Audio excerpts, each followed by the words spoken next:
우리가 잘 아는 강북의 대표적인 종합병원의 정신의학과 신박사님이라고 계십니다. 개인적으로는 저랑도 아주 잘 알고 깊은 믿음의 교제를 나누는 귀한 분인데요.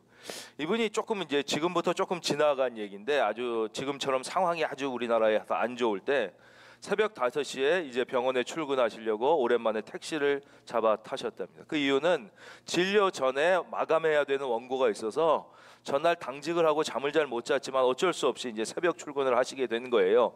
그래서 이제 택시를 타고 영령병원 가주십시오 이렇게 얘기를 했더니 그 택시 기사분이 영령병원이요? 혹시 의사 선생님이십니까? 그렇게 물으시더래요. 그래서 예. 그리고 눈을 감았답니다. 그 이른 시간에 비싼 돈을 내고 택시를 탔다는 이유는 잠깐 눈을 붙이고 쉬면서 가고 싶어서였는데, 근데 의사라고 그러니까 이분이 이제 말을 걸어오기 시작하는 거예요. 이러시군요, 뭐 저러시군요. 약간 짜증이 났답니다.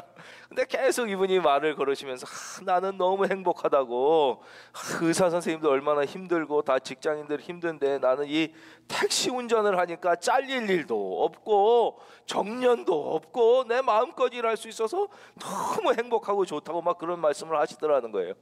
속으로 참 별사람 다 봤다. 이렇게 다 어려워하는데 택시 운전한다고 이렇게 행복하다고 할 수 있는 사람이 있나? 그냥 이렇게 생각하면서 약간 짜증나서 건성으로 대답하면서 눈을 감고 드디어 병원에 도착했답니다. 도착해 보니까 요금이 6,900원이 나와서 7,000원을 드리고 얼른 택시에서 내려서 빨리 병원으로 들어가는데 갑자기 뒤에서 자기를 부르던 소리가 나더라는 거예요. 저 의사 선생님, 의사 선생님. 그래서 이게 웬일인가 하고 봤더니 그 택시 기사분이 차를 세운 채로 막 자기한테 환하게 웃으면서 막 뛰어오더라는 거예요. 그리고는 손을 보니까 손에 100원짜리 몇 개가 이렇게 들려 있더래요. 그래서 내가 6,900원인데 7,000원을 들여서 100원을 돌려주려고 왔나? 그리고 왜 그러십니까? 그랬더니 환하게 웃으면서 선생님 힘드시죠?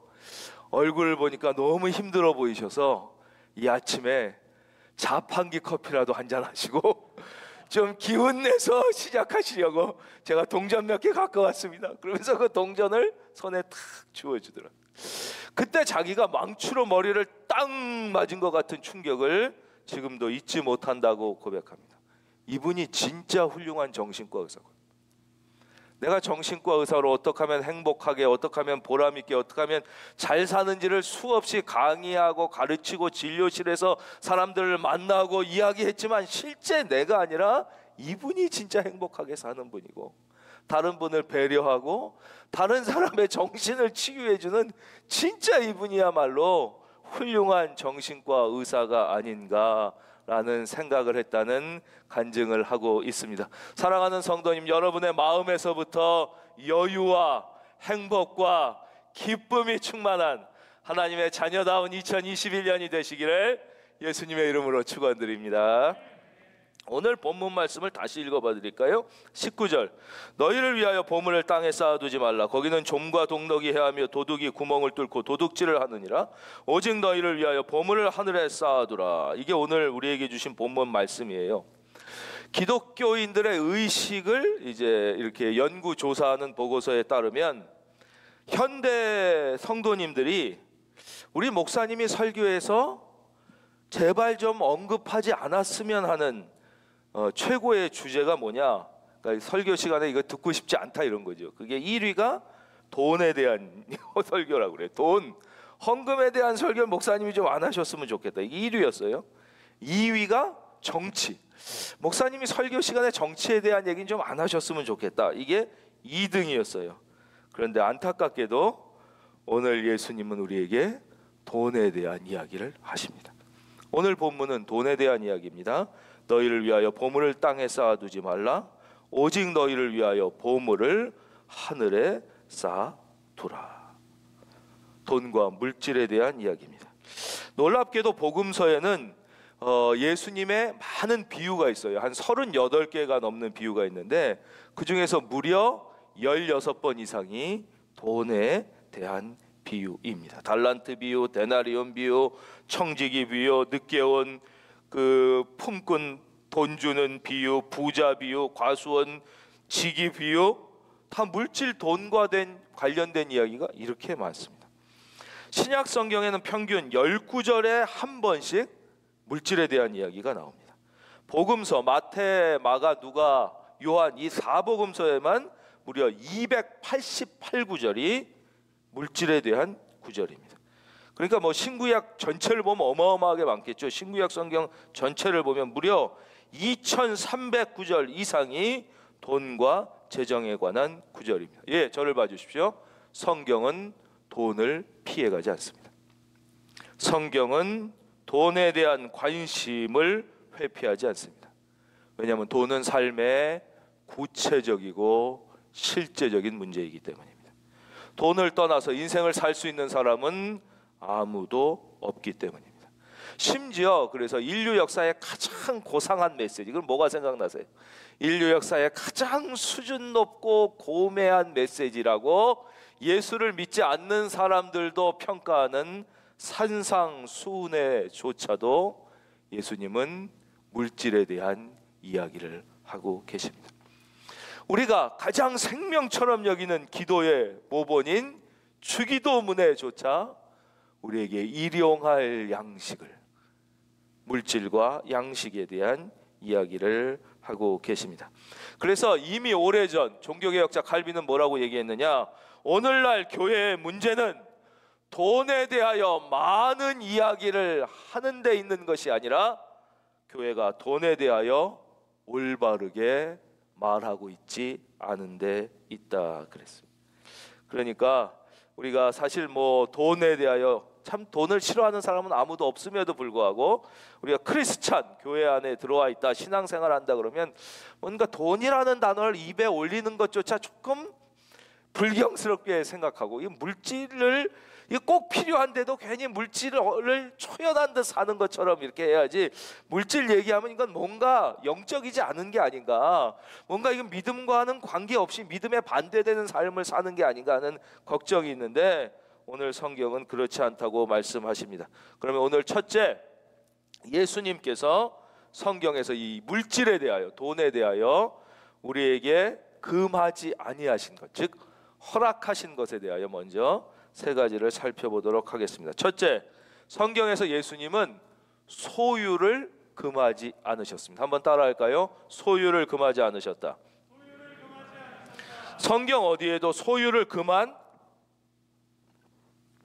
말씀이 없습니다. 예수님은 사유재산이나 개인의 소유를 금한 어떤 가르침도 성경에서 주신 적이 없어요. 아까도 말씀드렸지만 주님의 기도를 우리에게 가르쳐 주실 때도 우리에게 일용할 양식을 구하라고 친절하게 가르쳐 주시는 것이에요. 즉 우리 크리스찬은 이 땅을 살 때 우리가 주인은 아니지만 우리가 하나님의 청지기로서, 믿으시면 아멘, 하나님의 청지기로서 물질을 다스리며 살라고 명하신 거예요. 그래서 개인의 소유를 금지하고 있는 공산주의나 극단주의적 사회주의는 예수의 정신이 아니고 기독교의 가치관도 아니고 성경의 가르침도 결코 아닙니다. 예수님은 첫째, 소유를 금하시지 않았습니다. 두 번째, 예수님은 저축을 금하시지 않았습니다.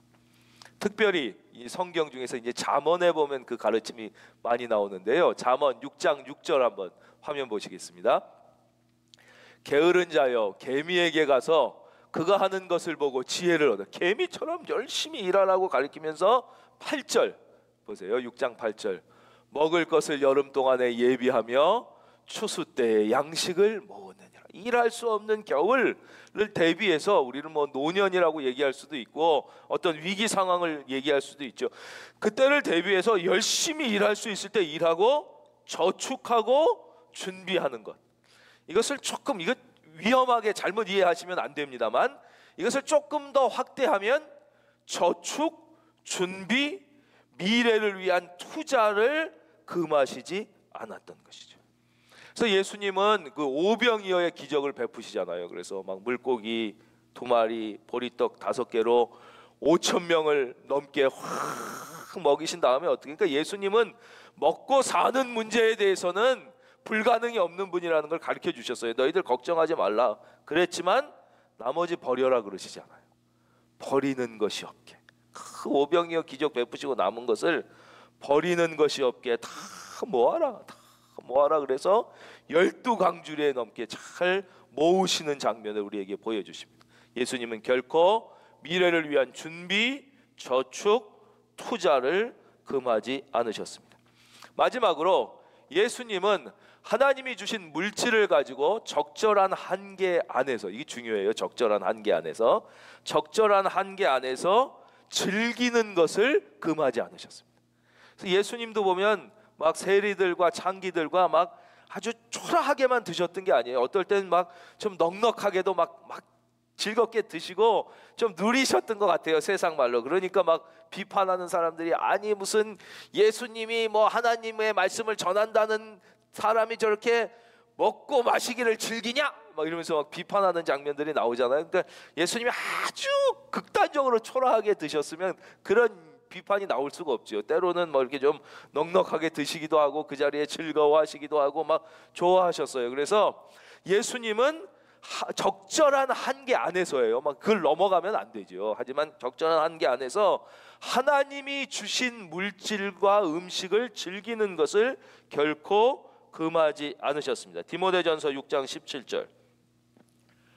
내가 이 세대에서 부한 자들을 명하여 마음을 높이지 말고 정함이 없는 재물에 소망을 두지 말고 오직 우리에게 모든 것을 후히 주사 누리게 하시는 하나님께 두며. 그래서 여기서는 물질에 마음을 두지 말라는 말씀과 동시에 그러나 하나님께 마음을 두면 하나님께서 이것도 다 주셔서 어때요? 후히 주사 누리게 하시는 분이라는. 그래서 예수님은 우리가 은혜 안에서, 말씀 안에서 물질을 누리며 사는 것, 때때로 적절한 한계 안에서 누리며 즐거워하는 것을 결코 금하지 않으셨다는 것입니다. 그렇다면 성경 속에서 예수님이 금하신 것은 무엇인가? 예수님이 미워하시며 싫어하시며 우리에게 하지 말라고 하신 것은 무엇인가를 이제 살펴보겠습니다. 예수님은 성경에서 절대 금하신 게 있습니다. 그것은 바로 돈을 사랑하는 것을 금하셨습니다. 돈을 사랑한다, 이게 좀 이해가 안 간다면 다른 말로 바꾸면 물질을 목적으로 사는 인생. 한번 같이 할까요? 물질을 목적으로. 즉 예수님은 물질은 수단이지 결코 인생의 목적이 될 수 없다고 말씀하시죠. 그래서 돈을 사랑하는 그 단계를 보면요, 처음부터 나는 돈이 하나님보다 더 좋아 이렇게 되는 게 아니에요. 예, 처음에는 그냥 수단처럼 하나님을 잘 믿고, 우리가 뭐 믿음이 좀 약해도 돈이 나의 인생의 목적을 이룬 한 수단으로 처음에 시작하죠. 그러나 어느 순간 돈을 모으는 것 자체의 기쁨을 느끼는 순간이 오기 시작합니다. 돈이 쌓이고 재산이, 이 세상의 유한한 재산이겠죠. 그렇죠? 물질적 재산이 증가하는 것 자체의 보람을 느끼고 목적의식을 갖게 되고 거기에 자기의 마음이 다 뺏기기 시작하는 거예요. 거기서부터 점점 돈을 사랑하게 되는 것이죠. 그러면서 처음에는 돈이 목적이 됐다가 그 다음엔 돈이 우상이 됐다가 돈이 마침내 자기의 주인이 되는 한계에 이르게 되는 것이에요. 디모데전서 6장 10절 한번 화면 같이 볼까요? 우리 읽어주실 수 있는 분들은 한번 다 같이 디모데전서 6장 10절 다 같이 읽어보겠습니다. 시작.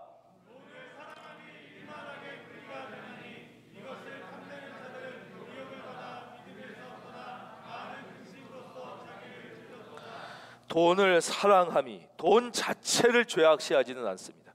그러나 돈을 사랑하는 우리의 마음은 일만하게 뿌리가 되나니 이것을 탐내는 자들은 미혹을 받아 믿음에서 떠나 많은 근심으로써 자기를 찔렀도다. 그래요. 예. 마태복음 6장에서 하나님은 분명히, 예수님은 이렇게 말씀하시죠. 무엇을 먹을까, 무엇을 입을까, 무엇을 마실까 하지 말라. 이는 다 이방인들이 구하는 것이요. 그 뒤에가 중요해요. 너희 하늘 아버지는 이 모든 것이 다 너희에게 있어야 할 줄을 아시느니라 그러십니다. 즉 이게 필요하다는 것을 하나님이 아신다는 거예요. 여러분, 하나님이 나의 필요를 아신다는 것, 이게 얼마나 우리에게 위로가 되고 평안이 되는지 몰라요. 하나님이 모르셔서가 아니에요. 아시기 때문에 걱정하지 말고 돈보다 하나님을 사랑하면 먼저 그 나라와 그의 일을 구하라. 그리하면 이 모든 것을 너희에게 더 하시리라. 그래서 하나님을 아니 돈도 사랑하고 하나님도 사랑하면 되잖아요 라는 게 우리의 어딘가에 숨어있는, 내가 하나님 더 사랑한다니까요. 하지만 돈도 조금 사랑하는 거예요. 하나님 다음으로 사랑하는 거예요. 어떻게 돈 사랑하지 않고 돈을 모으고 이 세상에서 풍족하게 성공하고 살 수 있겠습니까? 하나님을 더 사랑하지만 돈도 약간 사랑하는 게 그렇게 죄가 됩니까? 라고 우리가 항변할 수 있어요. 그런데 우리의 이 질문에 대하여, 우리의 이 항변에 대하여 하나님은 이미 분명한 답을 주고 계십니다. 마태복음 6장 24절, 한 사람이 두 주인을 섬기지 못할 것이니 혹 이를 미워하고 저를 사랑하거나 혹 이를 중히 여기고 저를 경히 여김이라. 너희가 하나님과 재물을 겸하여 섬기지 못하느니라. 분명히 말씀하십니다. 여기서 재물이라고 우리말로 번역된 이 단어의 헬라어 원어를 보면 여러분이 잘 아는 단어인 바로 맘몬이라는 단어로 되어 있습니다. 맘몬 잘 아시죠? 바로 우상신입니다. 물질 우상신. 만약에 구약의 단어로 바꾸면 이게 바로 바알인 거예요. 바알. 즉 우리가 돈을 사랑한다는 것은 돈을 하나님의 위치에 놓게 되는 것이지, 하나님도 사랑하고 돈도 우리 마음에 될 수 있을 것 같아요? 성경은 안 된다고 그러는 거예요. 한 사람이 두 주인을 섬기지 못해요. 혹은 이를 미워하고 저를 사랑하거나 혹 이를 중히 여기고 저를 경히 여기는 것이지, 둘 다 사랑하고 둘 다 중히 여긴다는 거 안 된다는 거예요.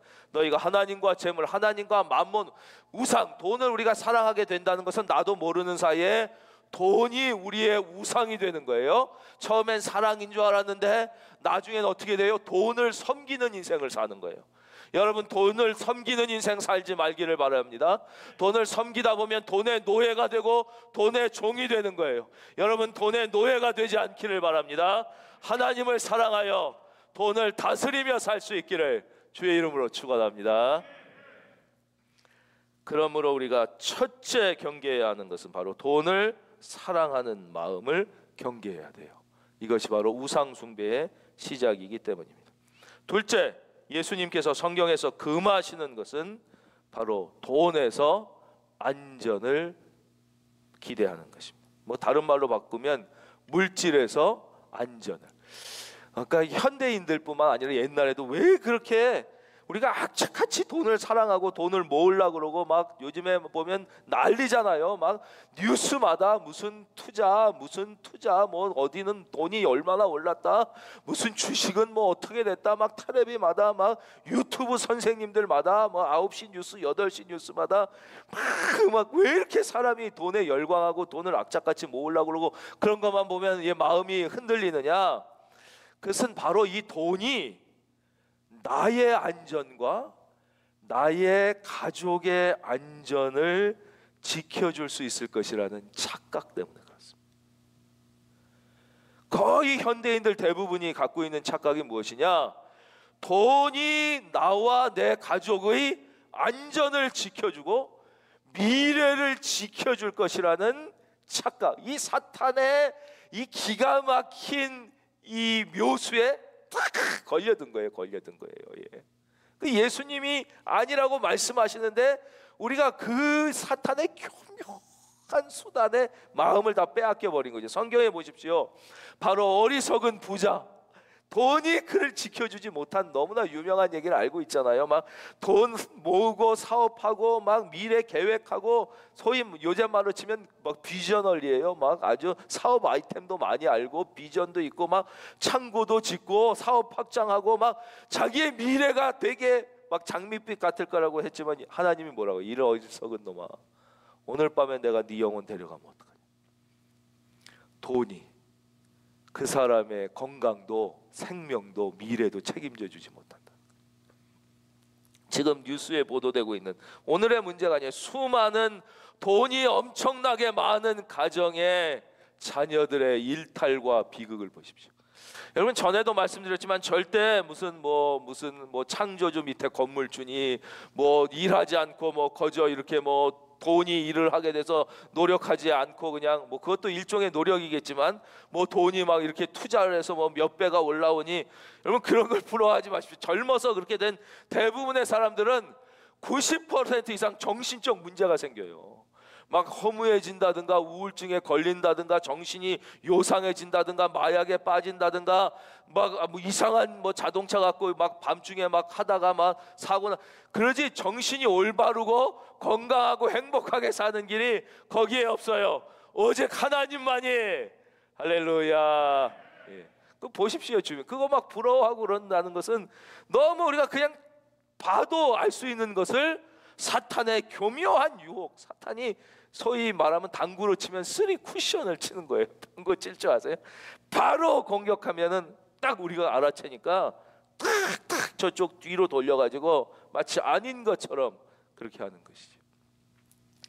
돈이 우리의 미래를 보장할 수 없다는. 그래서 주님은 뭐라고 그랬어요? 19절, 너희를 위하여 보물을 땅에 쌓아두지 말라. 거기는 좀과 동록이 해하며 도둑이 구멍을 뚫고 도둑질하느니라. 이제 본문 설명드리면 고대 근동은 아무리 부자라도 집이 다 흙집이었대요. 흙집. 그래서 담을 아무리 높게 쌓고 이게 보물을 놓고 돈을 놔도 흙집이다 보니까 이 바닥을 판다는 거죠. 바닥을.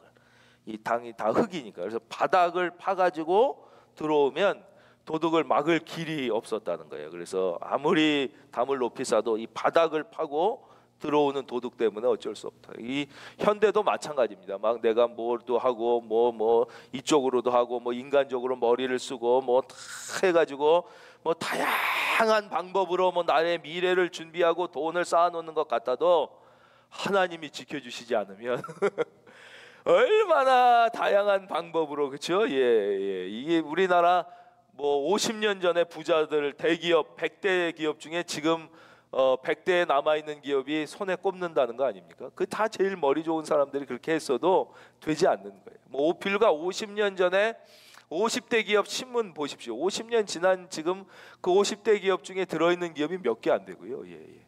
뭐 한 30년 전에 30대 기업도 지금 30년 지난 다음엔 뭐 다 바뀌는 것이죠. 예. 세상은 길지도 않고 영원하지도 않고 그것이 아무리 머리 쓴다고 해도 되지 않아요. 하나님의 말씀의 핵심 20절, 오직 너희를 위하여 보물을 하늘에 쌓아두라. 한번 하겠습니다. 하늘나라에 투자하자. 바로 예수님이 격려하시는 것, 예수님이 우리에게 가르쳐 주시고 싶은 최고의 지혜로운 투자는 무엇이냐? 6장 20절, 오직 너희를 위하여 보물을 하늘에 쌓아두라.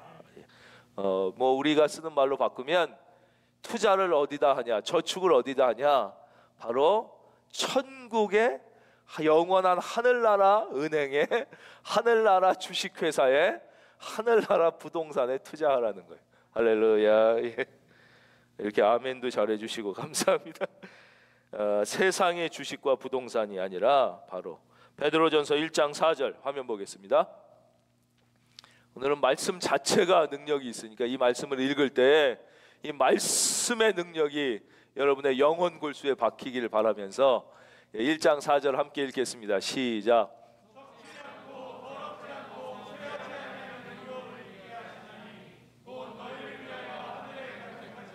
아멘. 바로 이 하늘나라, 영원한 나라를 위한 영적인 투자가 썩지 않는다는 거예요. 더럽어지지도 않고 쇠하지도 않는 유업을 있게 하시는, 가장 쉽게 말하면 안전하고 완전한다. 이걸 다른 말로 바꾸면 우리가 가장 사랑하는 말씀 중에 하나죠. 우리 교회에 다니시는 분들은 수없이 들었던 말씀이죠. 바로 마태복음 6장 33절. 오늘 이 6장 계속되는 말씀의 결론 부분에 있는 말씀입니다. 너희는 먼저 그의 나라와 그의 의를 구하라. 이게 천국. 그리하면 이 모든 것을 너희에게 더 하시리라.